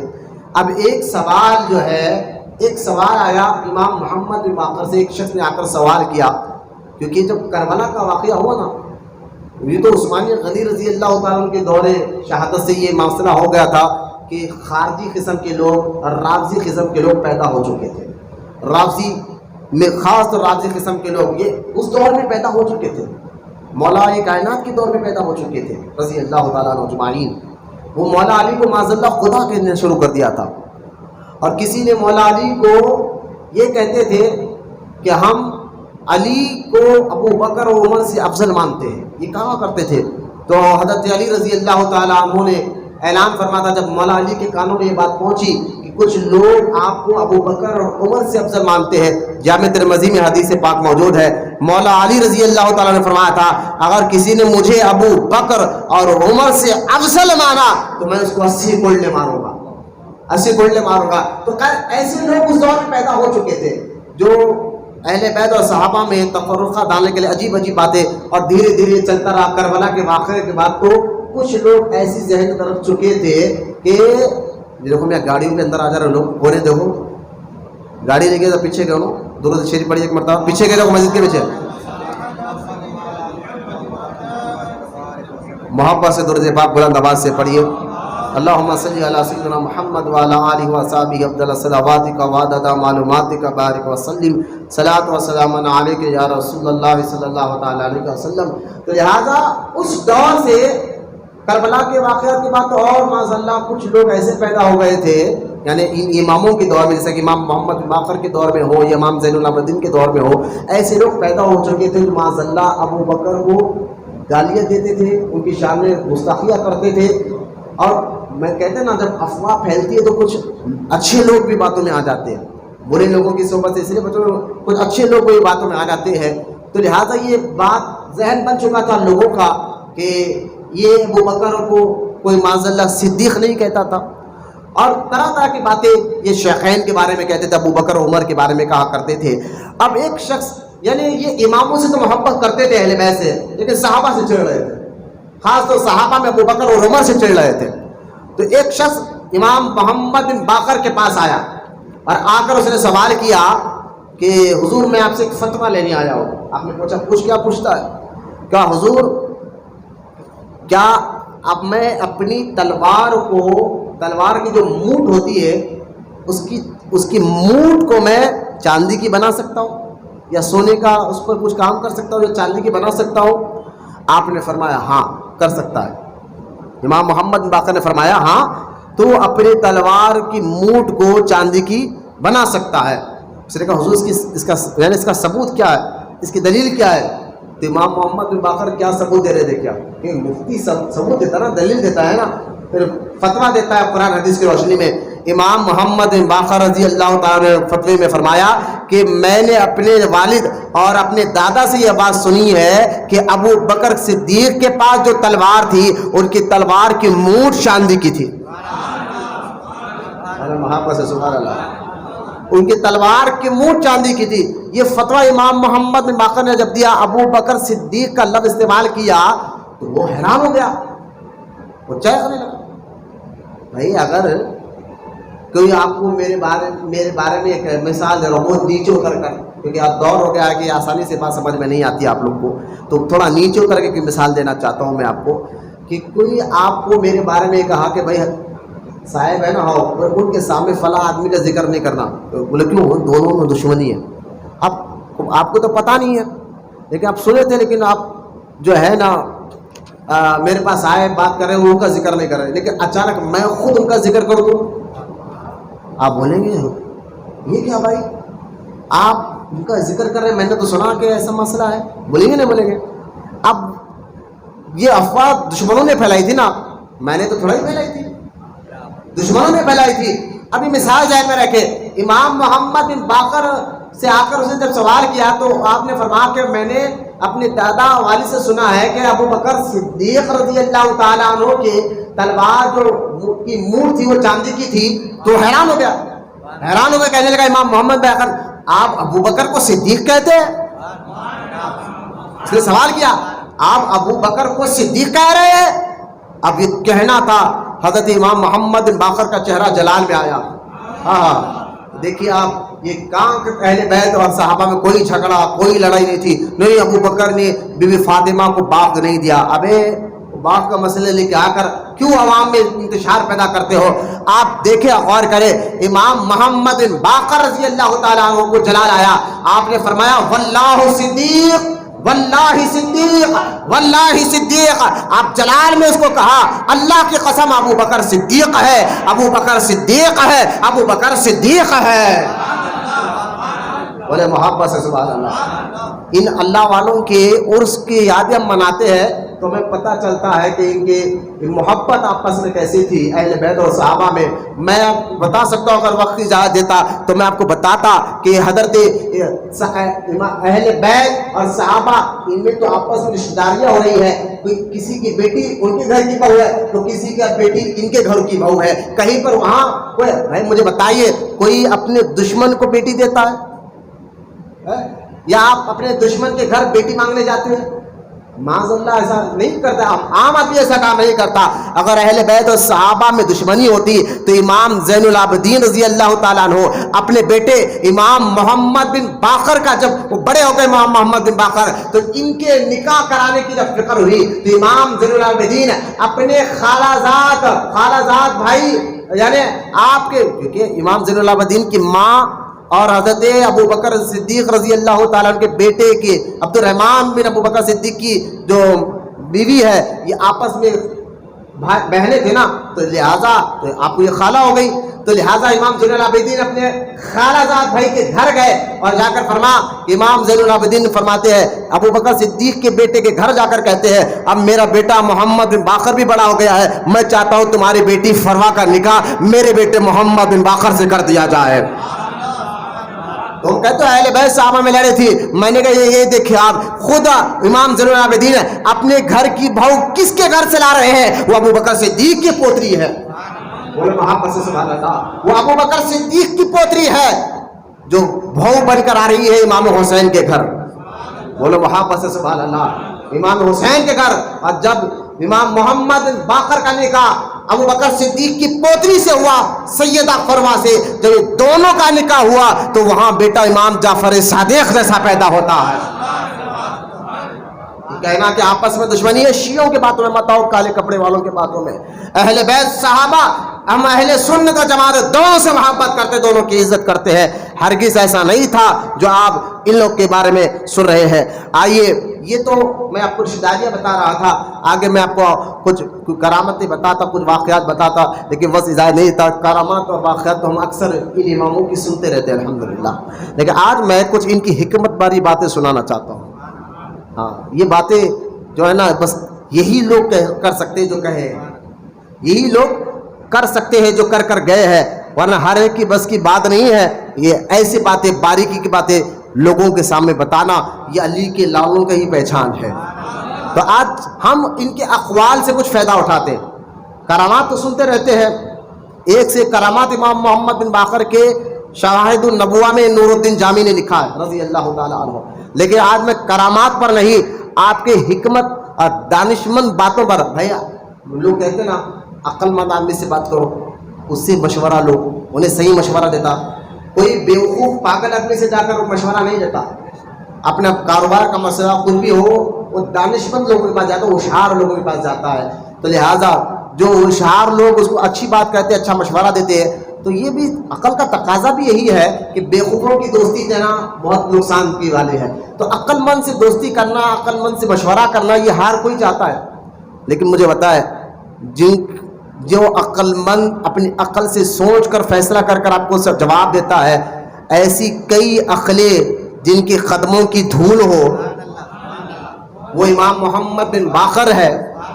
تو ان کے باتوں کا معاملہ کتنی گہرائی کا ہوگا ذرا اس غور سے. تو آپ کہتے ہیں فلاں آدمی نا بہت گہرائی کی بات کرتا. ہم دوستوں میں کہتے ہیں نا بہت ہوشیار آدمی ہے، اس کی بات میں بڑی ڈیپ ہوتی ہے, بہت گہرائی کی ہوتی ہے, ان کی بات پر ذرا غور کرنا. بہت خاص باتیں کرتے ہیں. میں نے کہا یقیناً کچھ بندے, کچھ انسان ہوتے ایسا ہے جو گہرائی کی بات کرتے ہیں اور ان کی باتوں کو صرف عقل مند آدمی ہی سمجھ سکتا ہے, عام آدمی نہیں سمجھ سکتا. ایسا ہوتا ہے. بعض لوگوں کو اللہ نے ایسی عقل عطا فرمائی ہے, وہ بڑی گہرائی کی بات کرتے ہیں, بڑی ڈیپ کی بات کرتے ہیں. لیکن میں آج ان کی بات آپ کے سامنے بتا رہا ہوں جن کے ذریعے سے آپ حیران ہوں گے, جن کے دربار سے خیرات بھی عقل کی خیرات ہو یا ولایت کی خیرات ہو, جب کو ملتی ہے تو ان کے دربار سے ملتی ہے. وہ امام محمد بن باقر رضی اللہ تعالیٰ عنہ کی ذات مبارکہ ہے. جہاں بڑے بڑے دانشمند خیرات جنہیں کھڑ جاتے ہیں, وہ امام محمد بن باقر کی باتیں دیکھیے آپ. غنا, اب دیکھیے غنا یعنی دولت کے بارے میں اکثر کہتے ہیں دولت آ گئی, آدمی بڑھ گیا, اکڑ آ گئی, تکبر آ گیا, پیسہ آ گیا, بدل گیا. یہ اکثر سنتے رہتے ہیں. یہ آج کے عقل مندوں کی بات ہے, پیسہ آ گیا بدل گیا, دولت آ گئی بدل گیا. لیکن آپ دیکھیں امام محمد بن باقر نے بڑی گہرائی کی بات کر, اور یہ چیز آپ اپنے اندر ٹٹولیں انشاءاللہ. آج میں یہ کہہ رہا ہوں, ہم تقریر سنیں نہیں, اپنی اصلاح کرنے, اور یہ باتیں ہم سب کے لیے. ایسا نہیں ہے کہ صرف میں کہہ رہا ہوں میں عمل نہیں. آپ کوشش اس نیت سے سنیں کہ جو آپ سن رہے ہیں ہم خود عمل کریں. اب دیکھیں امام محمد بن باقر کی بات کا گہرائی کا اندازہ کریں. امام محمد بن باقر فرماتے ہیں غنا اور عزت, غنا اور عزت یعنی پیسہ اور دولت اور عزت مانگنا, لوگ مجھ کو عزت کرے, لوگ میرا ادب کرے. یہ امام محمد باقر فرماتے ہیں یہ دو چیزیں, غنا اور عزت, یہ دو چیزیں ہر ایک کے دل میں گھومتی رہتی ہے. ہر ایک انسان کے دل میں کتنی پیاری گہری بات امام محمد باقر کہہ رہے ہیں, بولنا سبحان اللہ. جبکہ یہ دو چیزیں جس کی وجہ سے آدمی لالچی بھی ہوتا ہے, عزت پانے کے لیے آدمی دوسروں کو گرا دیتا بھی ہے نیچے, ہاں دوسروں کو گراتا, غیبتیں, یعنی یوں سمجھیے کہ یہ دو چیزیں اتنی خطرناک ہے کہ اہل مسلمان کی بات کر رہا ہوں. غنا یعنی پیسے کی چاہت اور عزت چاہنا کہ لوگ میری عزت کریں, اس کے لیے وہ کچھ بھی کر سکتا ہے, اللہ کو بھی ناراض کر سکتا ہے, رسول کو جو چاہے وہ کام کر سکتا ہے. امام محمد بن باقر فرماتے ہیں یہ دو چیزیں ہر ایک کے دل کو گھومتے رہتے ہیں, دل کے پاس پیسہ ملے عزت ملے, پیسہ ملے عزت ملے. لیکن دو چیزوں کا علاج کیا ہے؟ اگر تم چاہتے ہو کہ تمہیں اس کا علاج ملے, اگر وہ علاج تم کر لو گے یہ دونوں چیزیں تمہارا غلام بن کر رہیں گے. مولانا سبحان اللہ. یہ دو چیزوں کا اگر تم علاج کر لو تو یہ دونوں چیزیں عزت اور پیسہ یہ تمہارے غلام بن جائیں گے. عزت اور پیسے کے تم غلام بنے ہو نا, لیکن اس کو تو اپنا غلام بنا سکتے ہو. بولے وہ کیسا؟ تو امام محمد باقر رضی اللہ تعالیٰ فرماتے ہیں کہ غنا اور عزت یہ دو چیزیں مومن کے دل میں, خاص اور مومن آپ نے فرمایا مومن کے دل میں گھومتے رہتے ہیں. جب مومن ان دونوں چیزوں کو زیادہ توجہ نہیں دے کر اللہ پر توکل کرتا ہے, مولانا سبحان اللہ, اب کیا پیاری بات ہے, اللہ پر یقین کرتا ہے کہ پیسہ بھی اسی کی طرف سے آنے والا ہے, عزت بھی وہی دینے والا ہے. جب یہ توکل کر لیتا, اللہ پر یقین کر لیتا ہے, تو یہ دونوں چیزیں اس کے غلام بن جاتے ہیں. یہاں غلام تو نہیں, آپ نے فرمایا اپنے ٹھکانے پہ لگ جاتے ہیں, اپنے ٹھکانہ بنا لیتے ہیں. یعنی غنا, پیسہ اور عزت دونوں اپنا ٹھکانہ بنا لیتے ہیں. ٹھکانہ بنا لیتے ہیں مطلب غلام بن جاتے ہیں. میں نے کہا یہ بات علی کا بیٹا یہ کر سکتا ہے. میں کہہ رہا ہوں آج کے دور میں آپ دیکھ رہے ہیں دو چیزیں ہمارے اندر کتنا گھومتی رہتی ہے, ہمارے سوچ میں, ہمارے خیال میں, پیسہ ملے عزت ملے, پیسہ ملے عزت ملے. بس تم اللہ پہ توکل کر کے کام کرتے رہو. اللہ کو توکل کا مطلب اللہ پہ یقین کر کہ یہ نہیں کہ حرام کھاتے رہو, حلال کرتے رہو. یہ دونوں چیزیں خود بخود آتے رہیں گے. بولو محبت سے سبحان اللہ, اور محبت سے بولیے سبحان اللہ. یہ اور ایک بات امام محمد باقر رضی اللہ تعالیٰ عنہ فرماتے ہیں کہ عذابات سے ہر مومن اور کا عذاب یعنی اللہ کے عذابات سے ہر مومن اور کافر کا سامنا ہوتا ہے, لیکن اللہ کا ذکر کرنے والا ان سے محفوظ رہتا ہے. آپ دیکھیں اللہ کا عذاب آپ سمجھ رہے ہیں کہ دیکھیے پچھلی قوموں پر جو عذاب آتا تھا, ایک دم عذاب آتا پوری قوم مٹ جاتی تھی. آج ایسا عذاب نہیں آتا, لیکن کچھ اس کے جھلکیاں ہمیں ملتے رہتے ہیں. یعنی برکت کا ختم ہو جانا, لوگ بے عزت کرنا ہمیں, یہ اللہ کے عذاب، یہ سمجھے کہ اللہ ہمیں وارننگ دے رہا ہے کہ تو اللہ کی یاد کر، اللہ کا ذکر کر. ذکر سے مراد خالی تسبیح لے کر اللہ اللہ پڑھنا نہیں ہے، اللہ کا ذکر میں نماز بھی آ جاتی ہے، ساری عبادتیں آ جاتی ہے، حلال کمانا بھی اللہ کا ذکر ہے. تو لہٰذا اللہ کا ذکر میں صرف تسبیح لے کر اللہ کرنا نہیں ہے، حلال روٹی کمانے والا بھی اللہ کا ذکر کر رہا ہے، محنت کرنے والا، مزدوری کرنے والا بھی اللہ کا ذکر کر رہا ہے. لہٰذا یہ ساری باتیں آ گئی ہے. تو امام محمد بن باقر فرماتے ہیں اگر اللہ کے عذاب سے تم بچنا چاہتے ہو تو اللہ کا ذکر کرتے رہو. بولے محبت سے سبحان اللہ، اللہ کا ذکر کرتے رہو. ایک اور بات یہاں، اور یہ بات تو میں عقل مند لوگوں سے بات کر رہا ہوں، اور یہ بات ذرا غور سے آپ سنیں، سمجھیں، اپنے ذہنوں میں بات بٹھائے. امام محمد بن باقر رضی اللہ تعالیٰ عنہ فرماتے ہیں کہ جس قدر تکبر انسان کے دل میں داخل ہوتا ہے، تکبر کہتے ہیں کس کو جانتے ہیں؟ تکبر کا معنی مطلب میں نے اس پر الحمدللہ یہاں پر تقریر کی ہے انٹرنیٹ پر بیان میں، تکبر کے نقصانات. تکبر جو ہے نا یہ اتنا بڑا گناہ ہے کہ فرعون نے تکبر کیا، ہلاک ہو گیا. نمرود نے تکبر کیا، ہلاک ہو گیا. اور ابلیس نے تکبر کیا، ہلاک ہو گیا. تکبر اتنا بڑا گناہ ہے کہ زمین سب سے پہلے اللہ کی نافرمانی جو ابلیس نے کی ہے وہ تکبر تھا. اب تکبر کہتے کس کو ہے کہ سامنے والے کو ذلیل سمجھنا، اپنے آپ کو اچھا سمجھنا، یعنی سامنے والے انسان کو گرا کر دیکھنا یہ ذلیل آدمی ہے، اب اپنے آپ کو اس سے اچھا سمجھنا، اس کو تکبر کہتے ہیں. تو امام محمد بن باقر، اب یہاں تکبر والے ذرا غور سے سنیں آپ. تکبر اس لیے حدیث پاک میں نبی کریم علیہ السلام نے فرمایا جس کے دل میں رائے کے دانے کے برابر بھی تکبر ہو وہ جنت میں داخل نہیں ہوگا. وہ جنت میں رائے کا دانہ دیکھا نا کیا مثال دی میرے آقا علیہ السلام نے، جس کے دل میں رائے کے دانے کے برابر بھی تکبر ہو وہ جنت میں داخل نہیں ہوگا. لیکن علی کا بیٹا امام محمد بن باقر نے تکبر کے نقصانات پر کیا پیاری بات کہی. میں نے کہا یہ علی کا بیٹا ہی کر سکتا ہے. آپ فرماتے ہیں، امام محمد بن باقر فرماتے ہیں جس قدر تکبر انسان کے دل میں داخل ہوتا ہے اس قدر اس کی عقل کم ہو جاتی ہے. عقل کیا ہو جاتی ہے؟ کم ہو جاتی ہے، خواہ وہ تھوڑا ہو یا زیادہ ہو. یعنی اس کی تکبر تھوڑا اس کے اندر آیا ہو یا زیادہ آیا ہو، لیکن اس کی عقل کم ہونا. آپ اس کو تو یہ آج کے دور میں یہ چیزیں آپ محسوس کرے ہوں گے، دیکھے بھی ہوں گے. جو تکبر ہوتا نا، جو ہر وقت میں کرتا رہتا، اس کو ایک چھوٹا بچہ بھی دیوانہ بنایا تھا. کب بناتا؟ ذرا عزت کر کے، ارے آپ تو وہ ہے. اب وہ میں نے ان کی عقل اتنے چھوٹے بچے کی باتوں میں بھی آ جاتی. ارے آپ ہم الگ ہے، یہ تکبر والے کو چینہ چل جاتا ہے. غور کر، مسکرانے کی بات بھی سمجھ میں نہیں رہتا.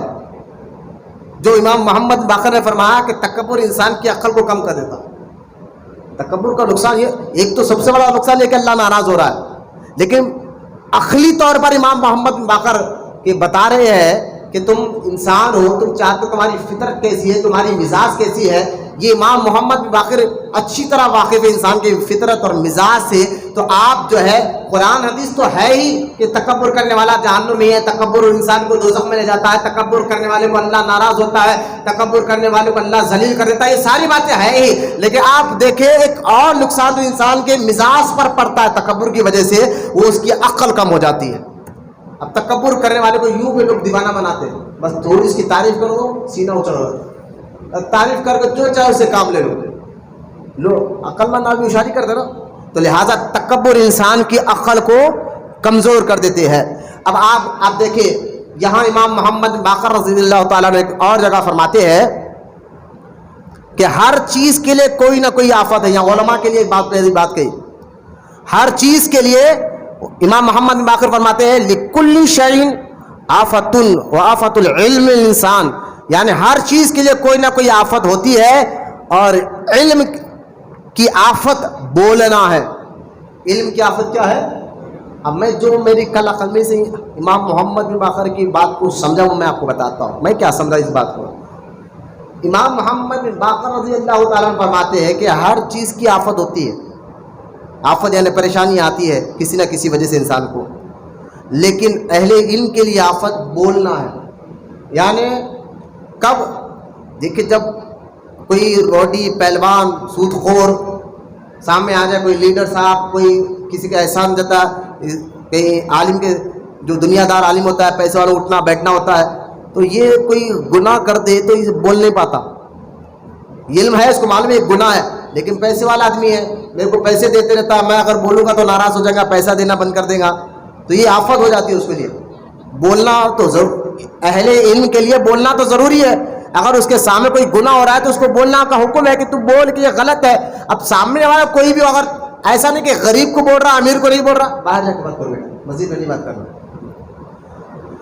لہذا غریب کو بول رہا امیر کو نہیں بول رہا، تو یہ اہل علم کی بات کر رہا ہوں میں. تو لہذا اس کے لیے اہل علم کے لیے آفت ہو جاتی ہے، بولو یا نہ، میں بولو یا نہ بولو. اور کبھی ایسا ہوتا ہے بولنے پر بھی لوگ دشمن ہو جاتے ہیں، حاسدین پیدا ہو جاتے ہیں. تو لہٰذا اہل علم کی آفت بولنا ہوتا ہے، لیکن اس کا مطلب ہے بولو حق بات، آگ میں آگ ملا کر اللہ اس کی مدد بھی فرماتا ہے. اب امام محمد باقر رضی اللہ تعالیٰ نے بڑی پیاری بات کرا. آج کے دور کے ڈبے پیروں کو ذہن میں رکھے آپ، جو علم نہیں رہتا، معلومات نہیں رہتے، نہ نماز کی شرائط معلوم، نہ فرائض معلوم، نہ واجبات معلوم، نہ سنتیں معلوم، نہ غسل کے فرائض معلوم، نہ سنتیں معلوم، کچھ نہیں، بس اللہ اللہ کرتے عبادت گزار بنے بیٹھے ہیں، جنگلوں میں جا کر بیٹھے ہوئے ہیں. نہ کہ ان کو جنگل میں بیٹھے ہوئے ہیں برسوں سے. میں ہر بیٹھنے والے کے لیے ڈبے پیروں کی بات کر رہا ہوں. جب ان سے جا کر پوچھو کہ نماز کی شرطیں کیا ہے تو ان کو پتہ ہی نہیں ہے. درگاہوں میں بس ایسے جاہل قسم کے خادم آپ کو مل جائیں گے جو مزارات کے پاس بیٹھے ہوئے رہتے، برسوں سے خدمت کر رہے ہیں، نہ ان کو نماز کا طریقہ آتا ہے، نہ نماز کے مسائل آتے ہیں، نہ ان کو روزے نہ حلال حرام کے مسئلے معلوم ہوتے ہیں. بس عبادت تو کر رہے ہیں، نماز تو پڑھ رہے ہیں، لیکن میں اکثر یہ بات کہتا ہوں عبادت دیکھنے سے نہیں سیکھنے سے آتی ہے، سیکھنا پڑتا ہے عبادت کو. لہٰذا امام محمد بن باقر رحمۃ اللہ تعالی علیہ کیا پیاری بات آپ فرماتے ہیں کہ یعنی وہ عالم جس کے علم سے فائدہ حاصل کیا جائے، وہ عالم جس کے علم سے فائدہ حاصل کیا جائے وہ 1000 عابدوں سے افضل ہے. جو عالم لوگوں کو علم بتاتا ہے، حلال حرام کے مسئلے بتاتا ہے، وہ ان سے افضل امام محمد باقر کہتے ہیں. جو جنگلوں میں اللہ اللہ کرتے بیٹھے ہیں، ایسے 1000، ایک نہیں 1000 عابد بیٹھے ہوئے ہیں، ان سے وہ عالم افضل ہے جو لوگوں کو حلال اور حرام کے مسئلے بتاتا ہے. بولے محبت سے سبحان اللہ. پھر یہاں ایک اور بات امام محمد باقر رضی اللہ تعالیٰ نے فرمایا کہ ایک عالم کی موت شیطان کو 70 عابدوں کی موت سے زیادہ پسند ہے. یعنی 70 عبادت گزار مر جائے تو اتنا خوش نہیں ہوتا شیطان جتنا ایک عالم کے مرنے پر شیطان خوش ہوتا ہے. اللہ اکبر. یعنی شیطان کو سب سے زیادہ اللہ خوف اور ڈر عالم سے ہوتا ہے کہ یہ بندہ آپ جانتا ہے کہ صحیح کیا ہے غلط کیا ہے. یہ عابد چھوڑیے تو اللہ اللہ کرتے بیٹا، یہ صحیح یہ سیکھا ہی نہیں ہے حلال حرام کے مسئلے ہے نا، یہ نماز کا طریقہ نہیں سیکھا، یہ تو میں جیسا چاہے. اس لیے ایک عالم اگر 70 عابد اگر مر جائے تو اتنا خوش نہیں ہوتا شیطان جتنا ایک عالم کے انتقال کرنے پر خوش ہوتا ہے. لہٰذا علم حاصل کرو. یہ امام محمد بن باقر فرماتے ہیں کہ حلال حرام کے مسئلے سیکھو، یہی تمہاری سب سے بڑی عبادت ہے. بولے محبت سے سبحان اللہ. اب آخری بات کر میں انشاءاللہ بات ختم کرتا ہوں. یہ بھی ہم سب کے لیے ہے، ہم سب کے لیے ہے. یہ بیان ریکارڈ ہو رہا ہے، خاص طور پر یہ بات کو آپ جو ہے نا کیمرے مین سے کہہ رہا ہوں کہ یہ بات کو خاص طور پہ ایک ٹکڑا بنا کر خوب وائرل کرنا. یہ میری بات نہیں، امام محمد بن باقر کی بات ہے، اور یہ بات بتا کر ہم ذکر کے لیے بیٹھ جائیں گے. امام محمد بن باقر رضی اللہ تعالیٰ فرماتے ہیں 5 قسم کے لوگوں کی صحبت سے بچو، 5 لوگوں کی صحبت میں مت بیٹھا کرو. امام محمد بن باقر فرماتے ہیں. تو پوچھا گیا حضور وہ 5 قسم کے لوگ کون ہیں جن کی صحبت میں نہیں بیٹھنا چاہیے؟ تو آپ نے کہا پہلا جس کی صحبت میں بیٹھنے کا نہیں ہے وہ فاسق کی صحبت نہ کرنا، کیونکہ وہ تجھے ایک سے کم لقمے کے بدلے بیچ دے گا. فاسق کس کو سمجھتا ہے؟ جو کھلے عام گناہ کرتا ہے، کھلے عام داڑھی کاٹتا ہے، نمازیں چھوڑتا ہے. فاسق نمازیں چھوڑنے والے کو بھی کہتے ہیں، فاسق داڑھی کاٹنے والے کو بھی کہتے ہیں، فاسق شراب پینے والے کو بھی کہتے ہیں، فاسق کھلے عام سب کو معلوم ہے سود کا کاروبار کرتا، سود لے کر چلتا. تو کھلے عام گناہ کرنا نہ اللہ سے ڈر نہ اللہ کے مخلوق کا ڈر. کھلے عام گناہ کرنے والے کو فاسق کہتے ہیں. امام محمد باقر کہتے ہیں فاسق کی صحبت اختیار نہ کرنا, کیونکہ وہ تجھے ایک لقمے کے بدلے بیچ دے گا. آج دیکھ لے اب یہ ہوتا ہے اپنے فائدے کے لیے, سیکنڈ میں تمہارا کو گرا دیتا ہوں نا اپنے فائدے کے لیے, لہذا ایک لقمے کے لیے بیچ دے گا. پوچھنے والے نے عرض کیا ایک لقمے سے کیا مراد ہے؟ تو آپ نے فرمایا لقمے کا لالچ کرے گا لیکن اسے حاصل کر سکے گا, یعنی وہ لقمے کا لالچ, یعنی لالچ میں تجھے بیچ دے گا. ایک آنے یہ سمجھے 10 روپے 20 روپے کے لیے بیچ دے گا, سمجھانے کے لیے کہہ رہا ہوں. تو پہلا فاسق کی صحبت میں نہ بیٹھو, یہ امام محمد باقر نے فرمایا. دوسرا امام محمد باقر فرماتے بخیل کی صحبت میں نہیں بیٹھنا, کنجوس آدمی کی صحبت میں نہ بیٹھنا. کیوں؟ کیونکہ وہ ایسے وقت میں تجھ سے مال روک لے گا جب تجھے اس کی سخت ضرورت ہوتی ہے. کنجوس آدمی کی صحبت میں مت بیٹھو, اس وقت تیری مدد نہیں کرے گا جب تجھے سخت ضرورت ہوتی ہے. بھائی دیکھیے, لہذا کنجوس کی صحبت میں نہیں بیٹھنا. پھر پوچھنے والے بولا تیسرا کون ہے؟ فرمایا جھوٹے کی صحبت میں نہیں بیٹھنا, جھوٹے کی صحبت میں نہیں بیٹھنا. فرمایا کیوں؟ کیونکہ وہ سرپ کی طرح ہے جو تجھ سے قریب کو, یعنی تیرے سے قریب کو دور اور دور کو قریب کر دے گا. جھوٹا آدمی ایک وہ کیمیکل کی طرح ہے. آپ فرماتے ہیں کہ جس طرح جھوٹے آدمی کی صحبت کیوں نہ بیٹھو, آپ فرماتے وہ قریب کو دور کر دے گا, دور والے کو قریب کر دے گا, اس لیے جھوٹے کی صحبت میں. تیسرا. چوتھا فرمایا بے وقوفوں کے لوگ کی صحبت میں مت بیٹھو. امام محمد باقر فرماتے بیوقوف کی صحبت میں مت بیٹھ. فرمایا کیوں؟ کیونکہ وہ تجھے فائدہ پہنچانے کی بجائے تجھے نقصان پہنچا دے گا, فائدہ پہنچانے کی بجائے تجھے نقصان پہنچا دے گا. اور پانچواں فرمایا جو اپنے رشتہ داروں سے بلا وجہ رشتہ داری توڑتا ہے ان کی صحبت میں مت بیٹھ.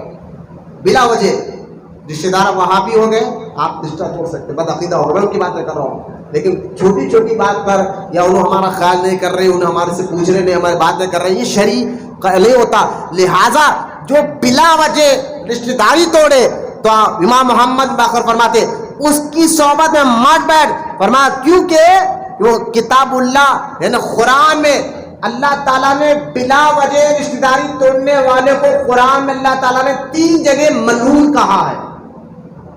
کتنی جگہ قرآن میں؟ 3 جگہ ایسی ہے جس میں اللہ تعالیٰ نے جو ہے رشتہ داری توڑنے والے کو ملعون کہا ہے, ملعون کہا ہے. لہٰذا یہ 5 چیزیں جو آپ نے بیان فرمائے ہیں, میں سمجھتا ہوں آج کے دور چل رہا ہے اور یہ چیزیں آپ کو عام خاص ملے گی, اس پر آپ عمل کریں. سمجھے امام محمد بن باقر رضی اللہ تعالیٰ عنہ کے بیٹے امام جعفر صادق رضی اللہ تعالیٰ عنہ ہے. اب اندازہ کر لیں جن کے بیٹے ایسے ہوں گے والد کیسے ہوں گے. اور 7 ذی الحجہ کو آپ دنیا سے تشریف لے گئے اور آپ کا مزار مبارک جنت البقیع میں امام حسن رضی اللہ تعالیٰ عنہ کے روضے مبارکہ کے ساتھ ہے. اللہ کی بارگاہ میں دعا ہے اللہ ہم تمام کو کہنے سننے سے عمل کی توفیق عطا فرمائے. حضرت یا اللہ ہم تمام کو تمام اماموں کا صدقہ عطا فرمائے. امام محمد بن باقر رضی اللہ تعالیٰ عنہ کے جو مختصر فضائل اور اقوال یہاں بیان کیا گیا, اللہ اس پہ کہنے سننے سے عمل کی بھی توفیق عطا فرمائے.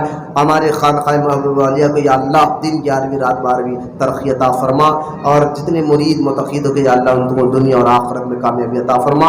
وما علینا الا البلاغ والحمد للہ رب العالمین.